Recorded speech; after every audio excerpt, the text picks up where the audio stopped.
Hello everyone, आप सभी को प्रभात का नमस्कार। फिजिक्स वेद ऑनलाइन क्लासेस में आप सभी का स्वागत है। पिछली क्लासेस में जो भी वेव ऑप्टिक्स की क्लासेस हैं उसमें हमने वेव्स के सुपरपोजिशन के बारे में जाना था कि जैसे दो लाइट वेव्स हैं, दोनों की इक्वेशन हमें पता थी इलेक्ट्रिक फील्ड के टर्म्स में, दोनों किसी पॉइंट पे सुपर इम्पोज हो रही थी, तो वहाँ पे रिजल्टेंट जो एम्पलीट्यूड हुआ करता था इलेक्ट्रिक फील्ड का वो हमने निकाला था। और वो कुछ ऐसा था कि जैसे पहले दो वेव्स हमने क्या क्या लिया था, ये सोर्स S1 है, यहाँ पे सोर्स आपका S2 है, यहाँ से कोई वेव गई, कोई वेव आपकी यहाँ से जा रही है। इस वेव की इक्वेशन को हमने लिखा था E1 equals to E01 sign of omega T. Second wave की इक्वेशन को हमने लिखा था E2 is equals to E02 और ये हो गया था sign of omega T plus five. और गौर करने की बात है कि यहाँ पे जो फेज डिफरेंस दोनों वेव्स के बीच का हुआ करता था वो 5 हुआ करता था। ठीक है, E01 ये क्या था, तो वेव 1 की वजह से इस पर्टिकुलर पॉइंट पे, इसको पॉइंट P बोलते हैं, जो भी इलेक्ट्रिक फील्ड का ऑक्सीलेशन हो रहा है उसका मैक्सिमम डिस्प्लेसमेंट था यानी एम्पलीट्यूड था। E02 क्या था, वेव 2 की वजह से जो इलेक्ट्रिक फील्ड का ऑक्सीलेशन है उसका एम्पलीट्यूड। फिर यहाँ पे जो हमने रिजल्टेंट कैलकुलेट किया था इलेक्ट्रिक फील्ड का जो एम्पलीट्यूड था उसका resultant ERES is equals to under root of, ये आपका हो गया E01 का स्क्वायर प्लस E02 का स्क्वायर प्लस 2 E01 E02 और ये हुआ करता था कॉस ऑफ 5। ठीक है, ये रिजल्टेंट एम्पलीट्यूड था इलेक्ट्रिक फील्ड के ऑक्सीलेशन का दोनों वेव्स के सुपरपोजिशन के बाद। ठीक है, अब एक चीज और हमने जानी थी कि अगर इंटेंसिटी के टर्म्स में बात करें, अगर इस वेव की इंटेंसिटी I1 है, इस वेव की इंटेंसिटी I2 है, तो यहाँ पे जो रिजल्टेंट इंटेंसिटी हुआ करती थी वो कुछ ऐसा था I1 प्लस I2 प्लस 2 और ये हो गया under root I1 under root I2 और कॉस ऑफ 5। ठीक है, ये चीज़ थी। दोनों में सिमिलरिटी ये है कि चाहे आप ये इलेक्ट्रिक फील्ड के एम्पलीट्यूड की बात करो जो भी रिजल्टेंट आया है, या फिर आप बात करो रिजल्टेंट जो यहाँ पे इंटेंसिटी है, ये दोनों जो हैं फंक्शन ऑफ फाई हैं। ये भी फंक्शन ऑफ फाई है और ये भी फंक्शन ऑफ फाई है। ठीक है ना, यानी कि इंटेंसिटी मैक्सिमम होगा या मिनिमम होगा या फिर कितना होगा, ये इस बात पर डिपेंड करता है कि दोनों वेव्स के बीच का फेज डिफरेंस कितना है। आप साफ साफ यहाँ पे देख सकते हो कॉस फाई यानी 5 पे डिपेंड कर रहा है। ठीक है, अब सिर्फ और सिर्फ एक वेव यहाँ पे आती तो आप बोलते हो कि यार यहाँ पे इंटेंसिटी जो है उसी उतनी होती जो इस वेव की थी। सिर्फ ये S2 वाली वेव यहाँ पे जाती तो आप बोलते हो कि यहाँ पे इंटेंसिटी वही होगी जो इस S2 वाली वेव की थी जो कि I2 है। लेकिन दोनों वेव जब यहाँ पे सुपरपोज कर रही हैं उस केस में यहाँ पे जो रिजल्टेंट इंटेंसिटी होगा ना तो I1 होगा ना तो I2 होगा, वो कुछ और निकल के आएगा और वो डिपेंड करेगा दोनों वेव्स के बीच में फेज डिफरेंस पे। ठीक है, यानी आप साफ साफ कह सकते हैं कि इंटेंसिटीज का जहाँ पे रीडिस्ट्रीब्यूशन हो गया, जहाँ पे दोनों वेव सुपरपोज कर रही हैं आपस में। ठीक है, अब हम यहाँ पे डेफिनेशन को आराम से देख सकते हैं कि द फिनोमिना इन विच 2 और मोर कोहेरेंट वेव्स आपकी कोहेरेंट होनी चाहिए, यही हमें पढ़ना है कोहेरेंट के बारे में। इन कोहेरेंट वेव्स का जो सुपरपोजिशन होता है वो कैसा होता है, ये हमने पिछली लेक्चर में जाना था। ठीक है, मेन हमें कोहेरेंट के बारे में पढ़ना है। कोहेरेंट वेव्स का मतलब कि ऐसी दो वेव्स जिनकी फ्रीक्वेंसी सेम हो और जिनके बीच में या तो कांस्टेंट फेज डिफरेंस हो या तो जीरो हो। वो फेज डिफरेंस टाइम का फंक्शन नहीं होना चाहिए। ऐसा नहीं है कि टाइम के साथ साथ फेज डिफरेंस की वैल्यू चेंज हो रही है, अगर ऐसा होगा तो फिर जो वेव्स होंगे वो इनकोहेरेंट हो जाएंगे। तो दो कोहेरेंट वेव्स हैं, तो द फिनोमिना इन विच 2 और more coherent waves superpose and form a new distribution of intensity. कह रहा है कि जहाँ पे सुपरपोज करेंगे वहाँ पे इंटेंसिटी का एक न्यू डिस्ट्रीब्यूशन हो जाएगा, मतलब इंटेंसिटी बदल जाएगी। ठीक है, ड्यू टू द एडिशन और कैंसिलेशन ऑफ देयर एम्पलीट्यूड। उनके एम्पलीट्यूड या तो वहाँ पे ऐड होंगे या तो कैंसिल होंगे, ये डिपेंड करता है उनके बीच में फेज डिफरेंस था कितना। वही सारी चीज़ें हम आगे डिस्कस करने वाले हैं। शॉर्ट में आप ये कह सकते हैं कि the distribution of energy at the point of superposition of coherent waves is known as interference. ठीक है, कि जहाँ पे वेव्स सुपरपोज कर रही हैं वहाँ पे जो रीडिस्ट्रीब्यूशन ऑफ एनर्जी का रीडिस्ट्रीब्यूशन हो रहा है, इसी प्रोसेस को बोला जाता है इंटरफेरेंस। छोटी सी डेफिनेशन है। आगे बढ़ते हैं। अब ध्यान दीजिए, अब भाई इंटेंसिटी मैक्सिमम भी हो सकती है मिनिमम भी हो सकती है। ठीक है, मैक्सिमम कब होगी, जब कॉस फाई आपका मैक्सिमम होगा। मिनिमम कब होगी? जब cos फाई आपका मिनिमम होगा। cos फाई की मैक्सिमम वैल्यू आपकी +1 हो सकती है। तो जहाँ पे हमने जाना था, अगर सिंपल हम इंटेंसिटी के टर्म्स में बात करें तो पिछले लेक्चर में आई मैक्स की वैल्यू हमने निकाली थी। I max is equals to intensity maximum तब होगी जब cos फाई मैक्सिमम होगा, और ये मैक्सिमम वैल्यू इसकी +1 हो सकती है। तो आप बोलोगे ये तो आपका हो जाएगा I1 + I2 + 2 √ I1 I2। cos phi को हमने 1 कर लिया। So I maximum intensity is equals to ये हो जाएगा √I1 + √I2, और इसका क्या हो जाएगा? Whole square. ठीक है ना, इंटेंसिटी मैक्सिमम ये हो गई।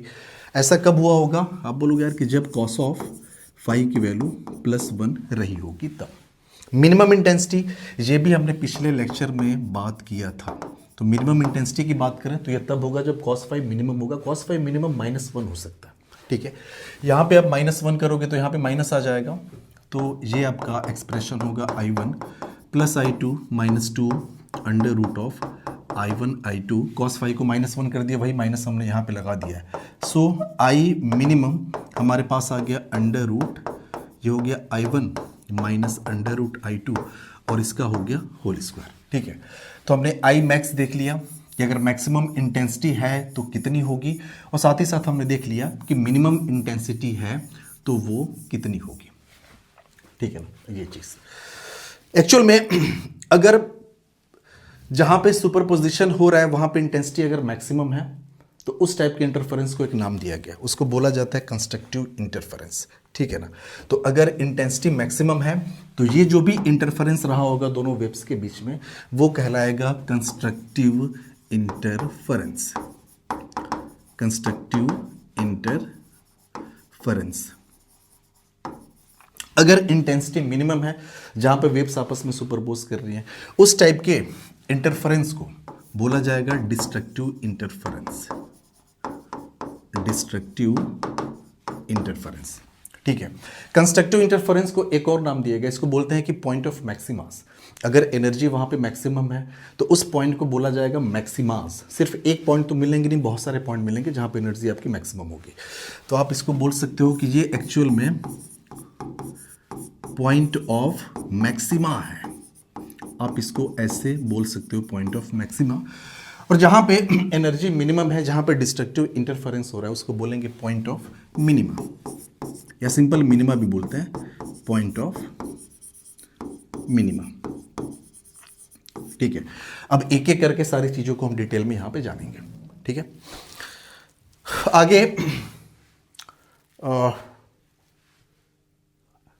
Interference of coherent waves. Coherent waves के बीच में इंटरफेरेंस को डिटेल में अब हम डिस्कस करने जा रहे हैं। तो फिलहाल हमारे पास दो वेव्स हैं, एक हमारे पास सोर्स यहाँ पे है और ये सोर्स हमारा S1 है, इसने एक वेव निकाली, और दूसरा हमारे पास सोर्स यहाँ पे है और ये है S2, इसने भी अपनी एक वेव निकाली। दोनों वेव्स जो जा रही हैं वो पॉइंट P पे सुपर इम्पोज कर रही हैं एक दूसरे के साथ। ठीक है, दोनों कोहेरेंट वेव्स हैं, ये सोर्सेज जो है कोहेरेंट है, इसका मतलब कि दोनों वेव्स की जो फ्रीक्वेंसी होगी वो सेम होगी। इसका अगर ओमेगा आप लिख रहे हो तो आप बोलोगे फिर तो इसका भी आपको ओमेगा लिखना पड़ेगा। ठीक है, हमने माना कि ये S1 से जाने वाली वेव है, पॉइंट P तक पहुंचने के लिए ये x1 डिस्टेंस कवर कर रही है। कितना डिस्टेंस कवर कर रही है? हमने इस डिस्टेंस को मान लिया x1 डिस्टेंस।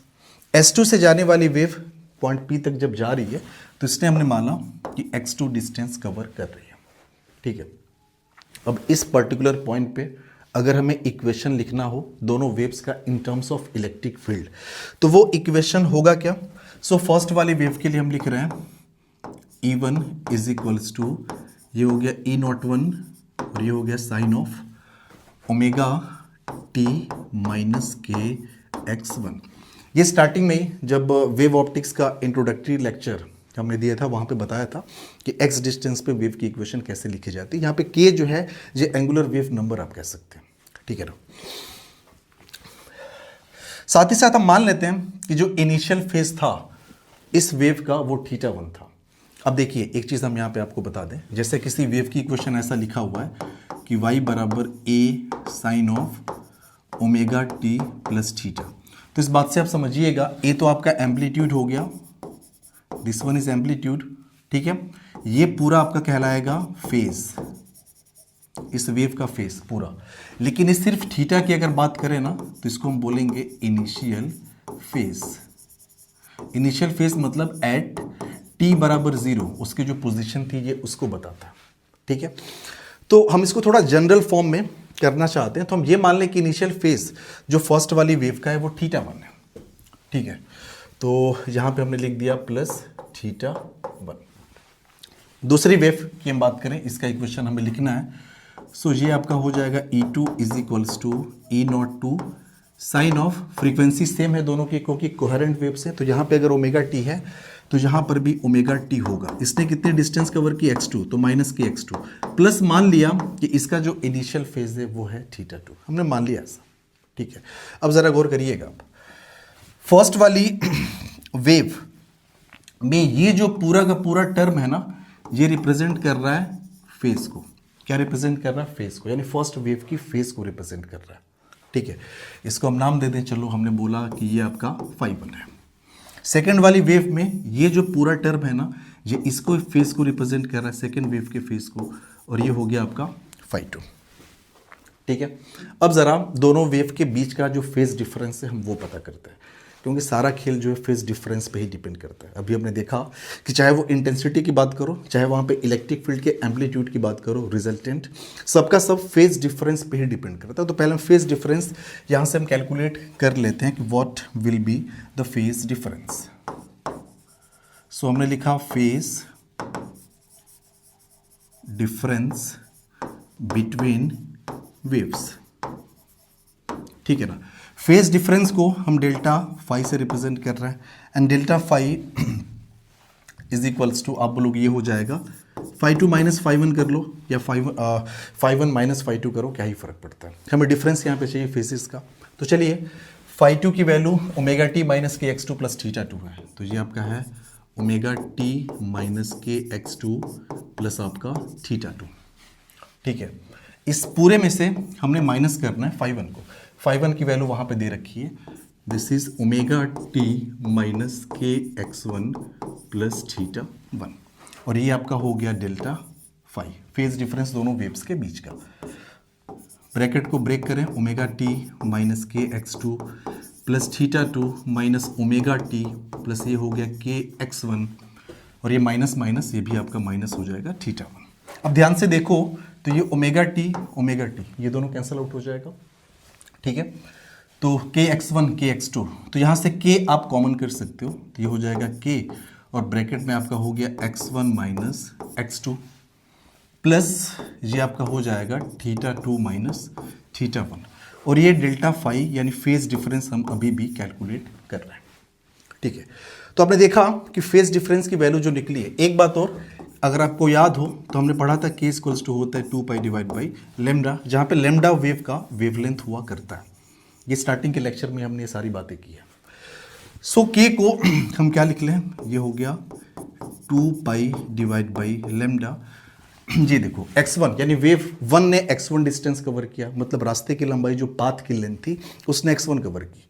वेव 2 ने पाथ की लेंथ कितनी कवर की है, x2 कवर की है। तो एक्चुअल में x1 माइनस x2 जो है ना, ये दोनों ने जो पाथ लेंथ कवर की है उसका डिफरेंस है, ठीक है ना। तो इसको आप ये कह सकते हो डेल्टा x, ठीक है, प्लस ये आपका हो गया इसको डेल्टा थीटा नाम दे दो, ठीक है। अब जनरली होता क्या है, ये जो फेज डिफरेंस हमने कैलकुलेट किया, इस फेज डिफरेंस में दो चीजें रेस्पॉन्सिबल हैं। भाई फेज का डिफरेंस आया क्यों, तो आप बोलोगे यार कि रास्ते का डिफरेंस आया इसलिए फेज का डिफरेंस आया। क्यों? अगर मान लो x1 x2 बराबर रहे होते, ये तो पूरा टर्म जीरो हो गया रहता ना, ये तो टर्म आता ही नहीं है। लेकिन x1 x2 बराबर नहीं है, तो आप बोलोगे कि फेज डिफरेंस में ये जो टर्म हमें दिख रहा है ना, इसको आप लिख सकते हो कि this is phase difference due to path difference, यानी कि दोनों वेव्स के बीच में क्या पाथ डिफरेंस था, उसकी वजह से जो फेज डिफरेंस है ये वो वाला टर्म है। और ये जो है this is phase difference due to initial phases. आप ये कह सकते हो कि दिस इज फेज डिफरेंस है किसकी वजह से, due to initial phases, initial phases, ठीक है। आमतौर पे इन जनरल आप ये कह सकते हो कि इन जनरल जो θ1 और θ2 होता है वो बराबर होता है। तो जब θ1 θ2 बराबर हो जाएगा तो आप कह सकते हो कि तब तो डेल्टा थीटा की वैल्यू क्या हो जाएगी, जीरो हो जाएगी। यहाँ पे हमने जीरो किया तो finally we have got the relation between phase difference and path difference, जो कि है 2 पाई डिवाइड बाई लेमडा, और ये हो गया डेल्टा एक्स। सो हमने कोहेरेंट वेव्स के केस में हमने रिलेशन यहाँ पे डिराइव कर लिया between phase difference and path difference, और ये बहुत ज़्यादा इंपॉर्टेंट है, आगे चल के बहुत जगह काम आने वाला है।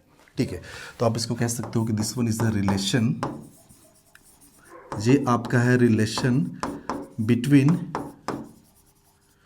फेज डिफरेंस एंड, और किसके बीच में है, तो phase difference and path difference. ठीक है, तो ये एक हमने रिलेशन यहाँ पे निकाला, क्योंकि इसका इस्तेमाल पूरे इस टॉपिक में हमें करना है जब तक हम इंटरफेरेंस पढ़ेंगे, कहीं पीछा नहीं छोड़ने वाला। आपको पाथ डिफरेंस गिवन हो, उसके कॉरेस्पॉन्डिंग फेज डिफरेंस निकालना हो तो यही फॉर्मूला यूज़ करेंगे। इन केस आपको फेज डिफरेंस पता हो और आपको पाथ डिफरेंस निकालना है तब भी आपको यही फॉर्मूला यूज़ करना है। ठीक है, आगे हम ज़रा बात करते हैं कि जो दोनों वेव्स हैं ना, दोनों वेव्स की इंटेंसिटी अगर सेम हो तब क्या होगा, तब जो रिजल्टेंट इंटेंसिटी होगी उसका क्या फॉर्मूला निकल के आता है। हमें ज़रा इसकी बात करनी है, क्योंकि ये एक स्पेशल केस बन जाता है। तो एक स्पेशल केस हम ले रहे हैं, और इस स्पेशल केस में हमने माना कि I1 बराबर I2 जो है वो किसके बराबर है, I0 के बराबर है। यानी जो दोनों वेव्स हैं दोनों की इंटेंसिटी आपस में पहले से ही बराबर है। हमने पता करना है रिजल्टेंट इंटेंसिटी। ठीक है, सो हमारा जो फॉर्मूला है IR is equals to I1 plus I2 plus 2 under root I1, और ये हो गया under root I2 cos of 5। I1 बराबर I2 बराबर I0 है, यहाँ पे हम वैल्यू रख देते हैं। सो ये आपका हो जाएगा I0 प्लस ये भी हो गया I0 plus 2 times under root I0 into under root I0, under root I0 square, I0 आपका बाहर आ जाएगा, और ये आपका हो गया कॉस ऑफ 5। ये I0 प्लस I0 आप बोलोगे ये तो यार हो जाएगा 2I0 प्लस यहाँ पे पहले से 2I0 गिवन है कॉस ऑफ 5। ये रिजल्टेंट इंटेंसिटी है कहाँ पे, जहाँ पे सुपरपोजिशन हो रहा है उस पर्टिकुलर पॉइंट की बात कर रहे हैं। 2I0 आप यहाँ पे कॉमन कर लो, 2I0 कॉमन किया सो 1 प्लस कॉस ऑफ 5, ये हो गया IR। ठीक है, हाफ एंगल फॉर्मूला अगर आपको याद हो तो कॉस 5 को हम लिख सकते हैं cos 5 equals to 2 cos square 5/2 minus 1। आप इसको ऐसे लिख सकते हो।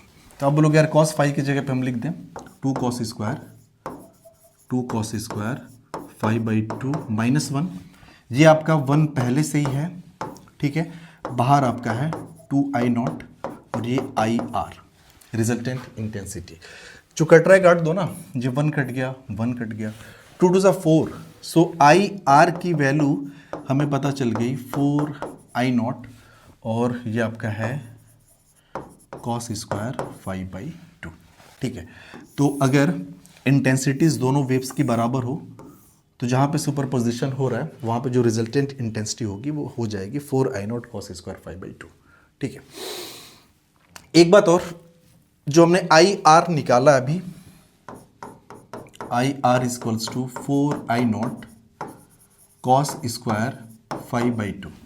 ये तो हमारा जो फॉर्मूला निकला वो फेज डिफरेंस के टर्म्स में निकला है।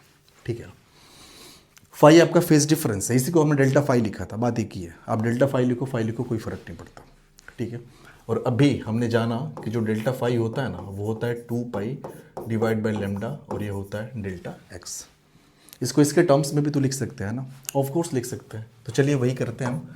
तो IR is equals to 4I0 और ये हो गया कॉस स्क्वायर। फाई की जगह पे ये पूरा आप उतार दीजिए, 2 pi delta x by lambda, ये हो गया 2 pi delta x divide by lambda, और ये पहले से 2 है, ये 2 से 2 कैंसल आउट हो गया। So finally resultant intensity in terms of path difference हमारे सामने निकल के आ गया 4I0 cos square pi delta x divide by lambda. तो ये फॉर्मूला किसके टर्म्स में निकला है? आप बोलोगे यार कि ये तो निकल गया in terms of in terms of path difference. ठीक है, सो ये रिलेशंस इंपॉर्टेंट हैं। अभी हम सिर्फ रिलेशंस पढ़ रहे हैं, इसका एप्लीकेशन हम लोग डायरेक्टली पढ़ेंगे आगे चल के। ठीक है, तो आई आर हमने देखा, साथ ही साथ एक चीज़ और, केस वही है, थोड़ा सा अलग है कि इफ ये जो आपका E01 है और ये E02 ये दोनों बराबर हो जाए और ये E0 के बराबर हो जाए, यानी जो दोनों वेव्स हैं उनमें जो इलेक्ट्रिक फील्ड के ऑक्सीलेशन का जो एम्पलीट्यूड है वो दोनों आपस में बराबर है, उस केस में रिजल्टेंट कितना आएगा? तो पहले तो फॉर्मूला लिखिए, ई रिजल्टेंट इज इक्वल्स टू, ठीक है ना, ये कितना फॉर्मूला आया था? ये आपका था E01 square plus E02 square plus 2 E01 E02 और ये हो गया कॉस ऑफ फाई। दोनों को सेम करना है ना, सेम कर दो। सो ये आपका हो जाएगा E0 स्क्वायर प्लस ये आपका हो जाएगा E0 square plus 2 E0 square और ये हो गया कॉस ऑफ फाई। ठीक है, ये एक्चुअल में E रिजल्टेंट है, जहाँ पे सुपरपोजिशन हो रहा है वहाँ का। ये 2 E0 स्क्वायर और यहाँ पे पहले से 2 E0 स्क्वायर है, कॉमन कर लो आप, तो ये हो जाएगा 2 E0 स्क्वायर हमने कॉमन किया, यहाँ पे बचा 1 प्लस यहाँ पे बचेगा कॉस ऑफ फाई। ठीक है ना, इज इक्वल्स टू ये आपका हो गया 2 E0 स्क्वायर, ये 1 प्लस कॉस फाई को वही चीज़ 1 प्लस 2 कॉस स्क्वायर, ये 5/2 -1 आप इसको लिख सकते हो, 1 गेट्स कैंसल आउट, 2 2 4, 4 से आपका 2 बाहर आ जाएगा, चलो 2 बाहर आ गया, E0 स्क्वायर से E0 बाहर आ जाएगा। ठीक है, साथ ही साथ कॉस स्क्वायर 5/2 से ये हो जाएगा कॉस 5/2 आपका बाहर आ जाएगा। तो ये हमने निकाल लिया ERES, यानी कि जहाँ पे सुपरपोजिशन हो रहा है वहाँ पे इलेक्ट्रिक फील्ड का जो भी रिजल्टेंट एम्पलीट्यूड निकलने वाला है वो चीज़ हमने यहाँ पे निकाल ली। फिर से वही चीज़, फाई को आप रख सकते हैं किसके टर्म्स में? पाथ डिफरेंस के टर्म्स में लिख सकते हैं। तो जब पाथ डिफरेंस के टर्म्स में लिखोगे ना, आप देखो कॉस स्क्वायर 5/2 है, तो लास्ट में cos square pi delta x by lambda निकला है। ठीक है ना, ये कॉस 5/2 है, कोई दिक्कत नहीं, ये आपका हो गया 2 E0 कॉस ऑफ फाई को लिखो 2 पाई डिवाइड बाई लेमडा और ये हो गया डेल्टा एक्स और ये आपका 2 पहले से है, 2 कैंसल आउट हो गया। ठीक है ना, सो रिजल्टेंट जो निकला हमारे पास फाइनली वो निकला 2 E0 cos of pi delta x divide by lambda. ठीक है, तो ये रिलेशंस सारे के सारे हमने पता होने चाहिए। ठीक है ना, आई होप ये सब चीज़ें आपको समझ में आएंगी। थोड़ा सा फास्ट हम लेके चल रहे हैं थ्योरेटिकल सेक्शन, ज़्यादा काम सोच रहे हैं कि हम लोग करेंगे न्यूमेरिकल सेक्शन पे। ठीक है, आगे हम बात करें कंस्ट्रक्टिव इंटरफेरेंस। अभी तुमने देखा कि अगर इंटेंसिटी मैक्सिमम हो जा रही है ना तो फिर वो कहलाता है कंस्ट्रक्टिव इंटरफेरेंस। ठीक है, तो ज़रा कंस्ट्रक्टिव इंटरफेरेंस की बात करें तो हमारे पास जो रिजल्टेंट इंटेंसिटी है वो है आपकी I1 plus I2 plus 2 under root of I1 I2 और ये है कॉस ऑफ फाई। ठीक है ना, हम कंस्ट्रक्टिव इंटरफेरेंस की बात कर रहे हैं, मतलब पॉइंट ऑफ मैक्सिमस की बात कर रहे हैं। ठीक है, कोई दिक्कत नहीं। तो आप बोलोगे कि IR बराबर हम चाहते हैं कि I मैक्स यानी इंटेंसिटी मैक्सिमम हो, ऐसा तभी होगा जब कॉस फाई की वैल्यू क्या हो, 1 के बराबर हो। तो आप बोलोगे कि इसके लिए जो कॉस ऑफ फाई है ना वो +1 होना चाहिए। अच्छा बताओ, कॉस फाई अगर 1 है तो फाई की वैल्यू क्या रही होगी अगर एंगल की बात करें? अब ज़रा अगर आपको ग्राफ याद हो तो ठीक है, अगर नहीं भी याद है तो आप ऐसे देखिए, कॉस थीटा वर्सेस थीटा के बीच में अगर हम ग्राफ ड्रॉ करें, ये वर्सेस थीटा, तो ग्राफ जो होता है कुछ ऐसे बनता है।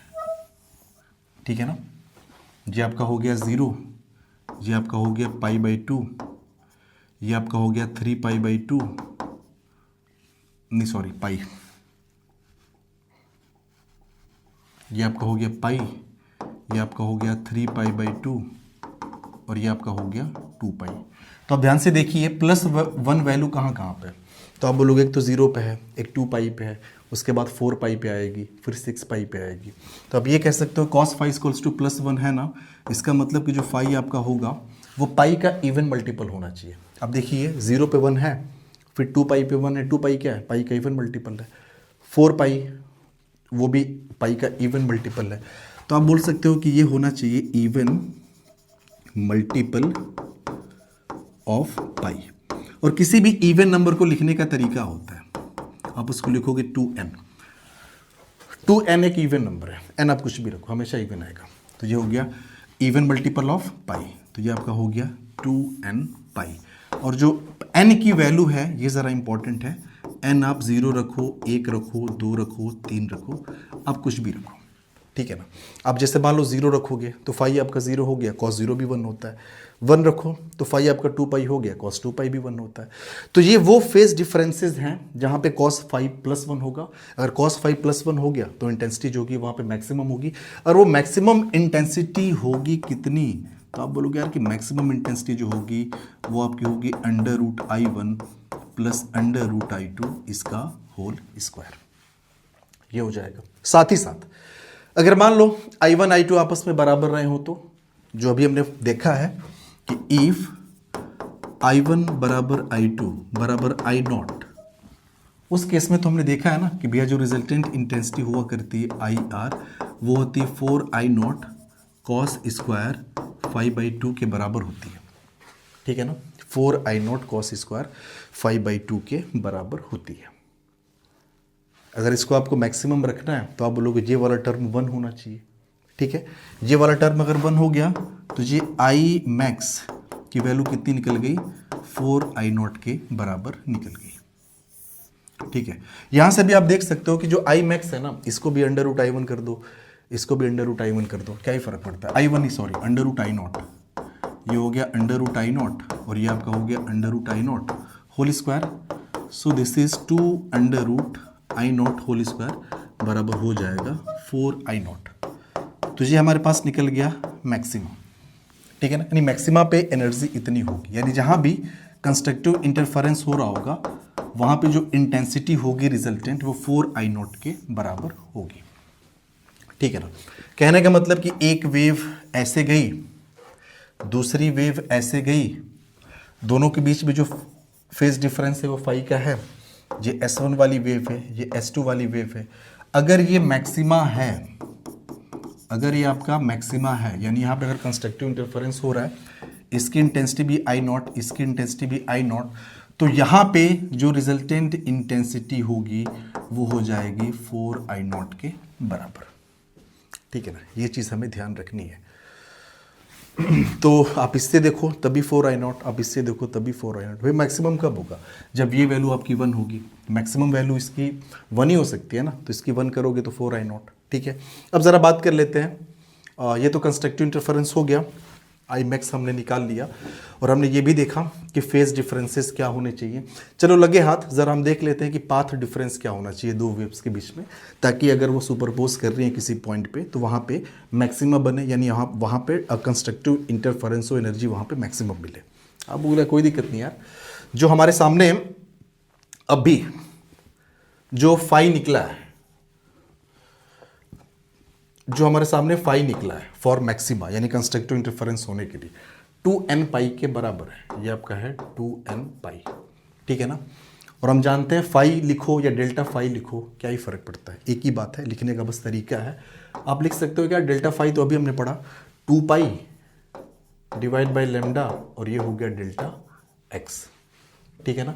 तो आप देखोगे 2 पाई कट गया, लेमडा इधर गया, तो ये आपका हो जाएगा n lambda is equals to delta x. So finally path difference हमने निकाल लिया n टाइम्स लेमडा के बराबर, ठीक है ना। और यहां भी जो n की वैल्यू होगी वो हो जाएगी 0, 1, 2 ऐसे करके, यानी कि दो वेव्स के बीच में अगर पाथ डिफरेंस डेल्टा एक्स की वैल्यू या तो 0 हो, n की वैल्यू 0 करो 0 आ जाएगा, या फिर लेमडा हो 1 करो तो लेमडा, 2 करो तो 2 लेमडा, ये हो गया 3 लेमडा। अगर लेमडा का मल्टीपल है पाथ डिफरेंस दो वेव्स के बीच में, उस केस में दोनों वेव्स जब सुपरपोज करेंगे किसी पॉइंट पे तो डेफिनेटली वहाँ पे कंस्ट्रक्टिव इंटरफेरेंस होगा और वहाँ पे एनर्जी मैक्सिमम होगी कितनी? अगर दोनों की इंटेंसिटी आई नॉट है तो मैक्सिमम हो जाएगी 4 आई नॉट। अगर इंटेंसिटी अलग अलग है तो कोई दिक्कत नहीं है, तब तो आपके पास ये वाला पड़ा ही हुआ है। अगर इंटेंसिटी अलग अलग है तब भी तो आप मैक्सिमम बता सकते हो ना कि वहाँ पे मैक्सिमम इंटेंसिटी कितनी होने वाली है, आई मैक्स इतना होने वाला है। ठीक है, आप इसको ज़रा ऐसे भी समझ सकते हैं कि जैसे मान लो कि कोई आपके सामने स्क्रीन है, this one is our screen, और हमारे पास दो सोर्सेज हैं, एक सोर्स यहाँ पे है S1 और एक सोर्स यहाँ पे है S2। दोनों से वेव्स निकल के जा रही हैं ऐसे और यहाँ से निकल के गई ऐसे, और यहाँ पे जाके स्क्रीन पे इस पॉइंट पे दोनों का इंटरफेरेंस हो रहा है।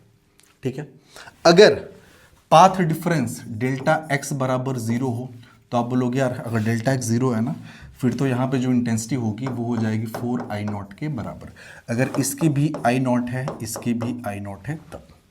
ठीक है, हम बोले ठीक है इस पॉइंट को छोड़ो, अगर मान लो इंटरफेरेंस कहीं इधर हो रहा है, इस पॉइंट पे हो रहा है, इसी स्क्रीन के ऊपर कहीं इस पॉइंट पे हो रहा है, और यहाँ पे जो पाथ डिफरेंस है डेल्टा एक्स मान लो कि 2 लैम्डा के बराबर है। अब बोलो कोई दिक्कत नहीं यार, पाथ डिफरेंस 2 लैम्डा है ना, तब भी यहाँ पे जो इंटेंसिटी होगी वो मैक्सिमम होगी 4 आई नॉट के बराबर ही होगी, क्योंकि हमने देखा कि जो पाथ डिफरेंस होना चाहिए दोनों वेव्स के बीच का 0 हो, लैम्डा हो, 2 लैम्डा हो, 3 लैम्डा हो, लैम्डा के मल्टीपल होने चाहिए, यानी कि वो n लैम्डा के फॉर्म में होनी चाहिए, और n बराबर 0, 1, 2, 3 ऐसे आप कुछ भी लेते चले जाओ। ठीक है ना, पाथ डिफरेंस कहने का मतलब किसने x1 डिस्टेंस चला और ये वाली वेव x2 डिस्टेंस चल रही है, तो दोनों ने कितना डिस्टेंस कवर किया उनका डिफरेंस, ये बात हो रही है। ठीक है, तो हमने जाना फेज डिफरेंस, हमने जाना पाथ डिफरेंस, किसके लिए? कंस्ट्रक्टिव इंटरफेरेंस के लिए। ठीक है, अब नेक्स्ट हम बात करेंगे डिस्ट्रक्टिव इंटरफेरेंस की। ठीक है ना, कि भैया दोनों वेव्स अगर वहाँ पे जा रही हैं और वहाँ पे मिनिमम मतलब वहाँ पे इंटेंसिटी अगर मिनिमम हो रही है तो फिर कंडीशंस क्या होंगी, दोनों वेव्स के बीच में फेज डिफरेंस क्या हो ताकि वहाँ पे एनर्जी मिनिमम हो जाए, और दोनों वेव्स के बीच में पाथ डिफरेंस कितना होना चाहिए ताकि वहाँ पे एनर्जी मिनिमम हो जाए। सारा सीन हमारा वही है, हमारी दो वेव्स हैं, ये S1 एक सोर्स है और एक सोर्स हमारा S2 है। यहाँ से एक वेव निकली और एक वेव आपकी यहाँ से निकल के गई, और यहाँ पॉइंट कोई P है और यहाँ पे सुपरपोजिशन हो रहा है दोनों वेव्स का। ठीक है ना, ये x1 डिस्टेंस मान लेते हैं कवर की, इसने x2 डिस्टेंस कवर किया, दोनों वेव्स के बीच में जो पाथ डिफरेंस है वो हमने मान लिया डेल्टा x का है, साथ ही साथ जो फेज डिफरेंस है वो हमने मान लिया कितना है, फाई का है दोनों वेव्स के बीच में। अब एट पॉइंट P, इस चीज़ को तो हम इतनी बार लिख चुके हैं कि आपको याद हो जाना चाहिए, ई रिजल्टेंट ये बराबर आपका होगा E01 square plus E02 square plus 2 E01 E02 cos of phi, ये। या फिर यहाँ पे अगर रिजल्टेंट इंटेंसिटी की बात करें आई आर की, तो आप बोलोगे होगा I1 plus I2 plus 2 under root of I1 I2, और ये हो जाएगा कॉस ऑफ फाई। ठीक है ना, आप अगर चाहते हैं कि भैया जो रिजल्टेंट इंटेंसिटी है ना ये मिनिमम हो, ये मिनिमम हो, आप बोलोगे यार कि मिनिमम तब होगा ना। अब देखो सारा कुछ यहाँ पे आप देखोगे तो आप बोलोगे जो रिजल्टेंट इंटेंसिटी है this is the function of phi पे डिपेंड कर रहा है। भाई I1 I2 ये तो फिक्स है, फाई पे डिपेंड कर रहा है, फेज डिफरेंस से डिसाइड करेगा कि इंटेंसिटी मैक्सिमम होने वाली है कि मिनिमम होने वाली है। अब हम चाहते हैं कि मिनिमम हो तो कॉस फाई को मिनिमम होना पड़ेगा, और अब बोलो यार कॉस फाई को मिनिमम होने का मतलब ये हो गया ना कि कॉस फाई और इसकी जो मिनिमम वैल्यू होती है वो तो -1 होती है। कितनी होती है? -1 होती है। तो आप क्या करेंगे, माइनस कर देंगे यहाँ पे, तो आई मिनिमम, और ये आपका हो जाएगा आई मिनिमम की अगर हम बात करें आई मिनिमम, तो ये आपका हो गया I1 plus I2, cos phi की जगह पे माइनस करेंगे 2 अंडर रूट I1 I2। तो आई मिनिमम ये दूसरी तीसरी दफ़ा हम लोग पढ़ रहे हैं बार बार एक ही चीज़, ये under root I1 minus under root I2, और इसका हो गया होल स्क्वायर। मिनिमम इंटेंसिटी होगी तो भैया इतनी होगी। ठीक है ना, उसके लिए ज़रा कंडीशंस हम देख लेते हैं कि भैया कंडीशन क्या है मिनिमम इंटेंसिटी के लिए। आप बोलोगे यार कॉस फाई जो है ना ये -1 होना चाहिए, और कॉस फाई -1 होता कहाँ कहाँ पे है, ज़रा इसको भी हम ध्यान से समझें। तो अगर ग्राफ ड्रॉ करें तो इसका ग्राफ कुछ ऐसा बनता है, ये कॉस का ग्राफ ऐसा बनता है। ठीक है ना, फिर से ऐसे चलता चला जाएगा। इस पे हमने ले लिया है कॉस ऑफ थीटा और इधर हमने ले लिया मान लो थीटा, ठीक है। तो ये तो आपको पता है, ये वाला एंगल की बात करें तो ज़ीरो नहीं सॉरी, ये π/2 है, माफ़ करिएगा, ये एंगल आपका है π/2, ये आपका हो गया पाई, ये आपका 3π/2, ये आपका हो गया 2π, ठीक है ना। तो पाई ये हो गया, 2π और जोड़ दो तो ये वाला एंगल क्या हो जाएगा, 3π हो जाएगा, ठीक है। अगला एंगल क्या हो जाएगा, 5π हो जाएगा। तो आप साफ साफ देख सकते हो ना कि cos फाई अगर -1 है तो जो फाई होगा या तो पाई है, या तो 3π, या तो 5π, यानी जो भी फाई है ना ये आपका ऑड मल्टीपल ऑफ पाई निकल के आ रहा है। अब ऑड नंबर को लिखने का तरीका आपको पता है, किसी भी ऑड नंबर को लिखना है तो आप लिखिए 2n+1 या 2n-1। चलो हम 2n+1 लिखते रहे, n की वैल्यू आप कुछ भी रखो, ऑड नंबर ही निकल के आएगा और ये हो जाएगा मल्टीप्लाइड बाई ये पाई, ठीक है ना। यानी फेज डिफरेंस इस टाइप का है अगर दो वेव्स के बीच में, तो जब भी उनके बीच में इंटरफेरेंस होगा तो डिस्ट्रक्टिव इंटरफेरेंस होगा, यानी कि एनर्जी जो होगी वो मिनिमम होगी, ठीक है। तो फेज डिफरेंस तो हमने निकाल लिया। व्हाट अबाउट पाथ डिफरेंस, तो आप बोलोगे यार कि delta phi is equals to 2π divide by lambda delta x. Delta phi यहाँ पे निकल चुका है कंस्ट्रक्टिव इंटरफेरेंस के लिए, और ये है 2n+1 pi is equals to 2π by lambda, और ये हो गया डेल्टा एक्स। ये पाई कैंसल आउट हो गया। So delta x is equals to, ये हो गया 2n+1, लेमडा इधर हो जाएगा डिवाइड बाई 2 को अंदर लेके चले ही आते हैं। So delta x is equals to n plus ये 1/2 और ये हो गया इंटू लेमडा, ठीक है। यानी कि पाथ डिफरेंस अगर ऐसा है n प्लस 1/2 लेमडा टाइप का, जैसे आप ये कह सकते हो कि n की वैल्यू हमें कहाँ से लेनी है, तो n की वैल्यू आप 0 से ही स्टार्ट करोगे, 0 1 2 ऐसे करके, ठीक है। तो n बराबर अगर 0 करोगे तो पाथ डिफरेंस हो जाएगा 1/2 का 0.5 लिख सकते हो, ये आपका हो जाएगा 0.5 लेमडा। दो वेव्स के बीच में अगर इतना पाथ डिफरेंस है ना, तब भी क्या होगा, डिस्ट्रक्टिव इंटरफेरेंस होगा, यानी वहाँ पे मिनिमा बनेगा। n की वैल्यू 1 करो तो 1 प्लस 1/2 3/2 हो गया, तो ये आपका हो जाएगा 1.5 लेमडा। 2 करो 5/2 यानी 2.5 लेमडा, और ऐसे ही हो जाएगा 3.5 लेमडा। यानी इस टाइप का अगर पाथ डिफरेंस है दो वेव्स के बीच में, यानी 0.5 लेमडा या 1.5 लेमडा या 2.5 लेमडा या 3.5 लेमडा, जनरल फॉर्म में n प्लस 1/2 लेमडा टाइप का पाथ डिफरेंस है, तो दोनों वेव्स के बीच में डेफिनेटली डिस्ट्रक्टिव इंटरफेरेंस होगा और वहाँ पे जो एनर्जी होगी वो मिनिमम होगी। और मिनिमम होगी कितनी, तो वो मिनिमम एनर्जी ऑलरेडी हम लोग निकाल चुके हैं, ये होगा, ठीक है। यहाँ पर भी वही स्पेशल केस की हम बात कर ही लें। स्पेशल केस हम क्या ले रहे हैं, मान लो I1 बराबर I2 बराबर I0 है। आप बोलोगे यार तब तो कमाल ही हो गया, I1 I2 I0 के बराबर करो, तो यहाँ पे तो माइनस हो रहा है ना, फिर तो जो I मिनिमम की वैल्यू होगी वो क्या हो जाएगी, 0 के बराबर हो जाएगी। यानी जहाँ भी डिस्ट्रक्टिव इंटरफेरेंस होगा वहाँ पे इंटेंसिटी निल होगी, 0 होगी। साथ ही साथ आप चाहो तो उस वाले रिलेशन से भी निकाल सकते हो कि जो आपका IR हुआ करता था वो हुआ करता था 4I0 cos स्क्वायर, ये हो गया 5/2। हमें ये मिनिमम चाहिए। अब बोलोगे मिनिमम, तो किसी भी स्क्वायर की मिनिमम वैल्यू क्या होती है, अब बोलोगे 0 होती है। मिनिमम वैल्यू 0 होती है किसी भी स्क्वायर की। जैसे अगर cos 5/2 -1 भी रहा होगा तो स्क्वायर तो +1 हो जाएगा ना, तो ये तो मिनिमम रहा नहीं। तो और चाहते हैं कि ये मिनिमम हो तो अंदर की वैल्यू 0 होनी चाहिए, क्योंकि 0 का स्क्वायर 0। तो जब ये 0 हो जाएगा तो ये आपका आ जाएगा 4I0 के बराबर। आप देखोगे तो यहाँ से भी वही चीज़ निकल के आएगी, ठीक है ना। तो ये हमने देख लिया पाथ डिफरेंस क्या होना चाहिए, फेज डिफरेंस क्या होना चाहिए वेव्स के बीच में। और फाइनली हम ज़रा समराइज़ करें तो हमने यहाँ पे एक स्क्रीन ऐसे ही रैंडम देख रखा है। दो वेव्स है हमारे पास, एक वेव है यहाँ पे सोर्स है S1, दूसरा हमारे पास है सोर्स S2। इससे एक वेव आ रही है, साथ ही साथ इससे एक वेव आ रही है, दोनों आके यहाँ पे इंटरफेरेंस कर रही हैं। और यहाँ पे अगर पाथ डिफरेंस के टर्म्स में बात करें, अगर 0 है तो आप बोलोगे जो इंटेंसिटी होगी ना वो मैक्सिमम होगी और 4I0 के बराबर होगी, ठीक है।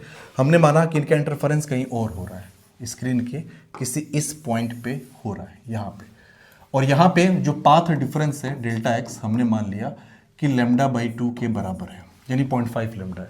आप लोग अभी तो पढ़ा कि λ/2 हो यानी कि λ/2 या फिर 3λ/2 या 5λ/2, उस केसेस में डिस्ट्रक्टिव इन्फरेंस होता है और यहाँ पे जो एनर्जी होगी वो मिनिमम हो जाएगी और वो हो जाएगी 0 के बराबर। हमने कोई और यहाँ पे पॉइंट इमेजिन किया, हमने माना किसी स्क्रीन पे यहाँ पे कोई पॉइंट है दिस वन और यहाँ पे इंटरफेरेंस हो रहा है और यहाँ पे देखा गया कि जो डेल्टा एक्स है वो आपका 5/2 लेमडा है। आप बोलोगे फिर वही बात, आई मिनिमम की यहाँ पे एनर्जी मिनिमम होगा और वो होगा 0 के बराबर, क्योंकि 5/2 लेमडा के केस में एनर्जी मिनिमम होता है, डिस्ट्रक्टिव इंटरफेरेंस होता है। आगे हम बोले यार कि यहाँ पे इंटरफेरेंस हो रहा है, स्क्रीन पे इस पॉइंट पे इंटरफेरेंस हो रहा है और यहाँ पे चांस की बात देखी गई कि डेल्टा एक्स की वैल्यू जो है वो 3 लेमडा के बराबर है। अब बोलोगे यार कि अगर लेमडा का मल्टीपल है ना पार्ट डिफरेंस, अभी हमने देखा वहाँ पे कंस्ट्रक्टिव इंटरफेरेंस होता है, एनर्जी मैक्सिमम होगी और ये मैक्सिमम एनर्जी जो होगी वो 4I0 के बराबर होगा। यानी स्क्रीन पे जगह जगह पे कहीं एनर्जी मैक्सिमम, कहीं मिनिमम, कहीं मैक्सिमम, कहीं मिनिमम। जहाँ भी मैक्सिमम एनर्जी है उसको हम बोलेंगे कि वहाँ पे कंस्ट्रक्टिव इंटरफेरेंस हो रहा है, यानी पॉइंट ऑफ मैक्सिमा है वो, और जहाँ एनर्जी मिनिमम है बोलेंगे वहाँ पे डिस्ट्रक्टिव इंटरफेरेंस हो रहा है वेव्स के बीच में, और वो जो है पॉइंट ऑफ मिनिमा कहलाता है। ठीक है, तो आई होप कि ये लेक्चर आपको समझ में आया होगा, जहाँ पे हमने अभी बेसिक्स ही पढ़ रहे हैं, फॉर्मूले पढ़ रहे हैं, रिलेशंस हम पढ़ रहे हैं। इसमें बहुत सारी चीज़ें हम लोग अप्रॉक्सीमेशन अभी निकालेंगे जब आगे थोड़ा सा इसमें बढ़ेंगे कि मैथमेटिकल अप्रॉक्सीमेशन कहाँ लेना है, जब यंग्स डबल स्लिट एक्सपेरिमेंट्स वगैरह की बात होगी तो। ठीक है, तो आप देखेंगे कि भाई कहीं पे एनर्जी बहुत ज़्यादा है, मैक्सिमम है 4I0 के बराबर, कहीं पे जो एनर्जी है वो 0 है। ठीक है ना, इसका मतलब एनर्जी कहीं गायब नहीं हुई है। देखो इंटरफेरेंस में एनर्जी कंजर्व रहता है, जो एनर्जी गायब हुई है ना वो जहाँ जहाँ मैक्सिमा बना होगा वहाँ अपीयर हुई है, समझ में आया। तो एक जगह से गायब है तो वो दूसरी जगह अपीयर हुई है, तो एनर्जी ओवरऑल कंजर्व ही रहता है। तो आगे हम बात करेंगे इंटरफेरेंस में जो ग्राफ्स बनता है उसके बारे में और बहुत सारी चीज़ें भी जानने के लिए। होप आपको लेक्चर समझ में आओगे। Thank you, have a good time.